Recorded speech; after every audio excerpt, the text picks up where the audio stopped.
Woi,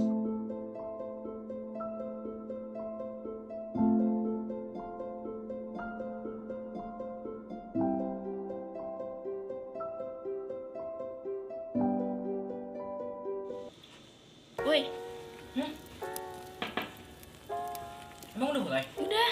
Bentar-bentar, kok baju lu ganti? Iya, baju gue ganti.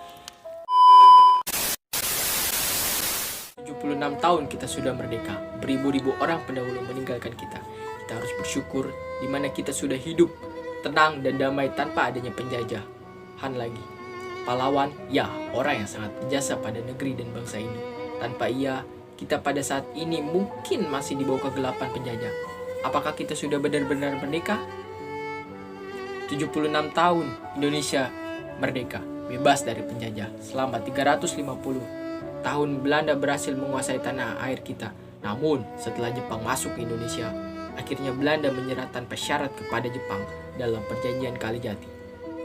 Gantianlah Jepang menduduki Indonesia dan menguasai seluruh sumber daya alam Indonesia selama 3,5 tahun dengan cara mengiming-imingi kemerdekaan Indonesia. Pada akhirnya Jepang menyerah kepada sekutu setelah dijatuhkannya bom atom di kota Hiroshima dan Nagasaki oleh Amerika Serikat. Sehingga dengan cepat Indonesia mempersiapkan kemerdekaannya. Lalu, sebenarnya, apakah kita juga sudah merasa merdeka dan bebas dari penjajah di era modern seperti ini? Banyak orang mengartikan kemerdekaan sebagai kebebasan dari penjajahan suatu bangsa atas bangsa lain. Untuk konteks Indonesia, pemaknaan seperti itu sudah tidak tepat diartikulasikan dalam konteks kekinian. Pasalnya, Indonesia sudah merdeka dari penjajahan sejak 76 tahun yang lalu. Apalagi, bentuk penjajahan gaya baru kelihatan sudah mulai dominan. Penjajahan dalam bidang ekonomi, ideologi, sosial, budaya, dan juga media belakangan ini yang mengkhawatirkan. Contohnya adalah karena teknologi yang berkembang pesat pada saat ini, maka setiap individu pasti memiliki gadget yang setiap hari digenggam di tangannya. Namun, hal ini yang menyebabkan kita sebagai generasi muda disebut dengan generasi nunduk, di mana pandemi COVID-19 pemanfaatan teknologi sangat dibutuhkan untuk kegiatan sehari-hari. Misalnya, mencari informasi tentang perkembangan penyebaran COVID-19, berbelanja, bekerja online, dan juga belajar dari rumah melalui daring.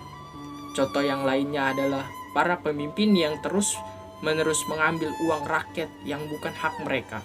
Korupsi merupakan hal yang suatu yang benar-benar menghambat kemajuan bangsa Indonesia.